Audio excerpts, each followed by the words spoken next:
Pilu nasib Rindi Liviani, 20, gadis asal Tapian Dolok, Kabupaten Simalungun, Sumatera Utara, Senin, 9 Juni 2025, meninggal. Ia meninggal setelah melawan jambret yang merebut barangnya. Rindi berusaha mempertahankan barangnya dari jambret saat berada di Jalan Sisingamangaraja, Kelurahan Bani, Kecamatan Siantar Utara, Kota Pematang Siantar sekira pukul 12 waktu Indonesia Barat. Sebelumnya, Rindi sedang berangkat untuk mencari kerja bersama temannya. Ia menggunakan sepeda motor menuju Simpang 2 Jalan Parapat untuk melamar kerja di pabrik pengalengan.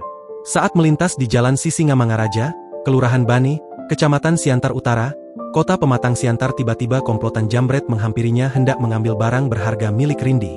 Mengetahui barang berharganya hendak dicuri, Rindi pun melakukan perlawanan dan sempat terjadi tarik-menarik antara korban dan pelaku.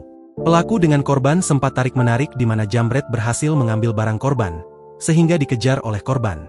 Kemudian saat dikejar, terjadilah kecelakaan, kata Kasat Reskrim Polres Pematang Siantar, AKP Sandi Riz Akbar. Rindi Liviani yang berupaya mengejar pelaku tak memperhatikan laju sepeda motornya, hingga menabrak median jalan. Menurut Sandi, korban Rindi Liviani meninggal di tempat. Sementara temannya kini dirawat di RS Evarina Kota Pematang Siantar. Sandi mengungkap dua pelaku jambret mengalami luka-luka karena sepeda motor yang dikendarai mereka sempat menabrak kendaraan lainnya saat hendak melarikan diri.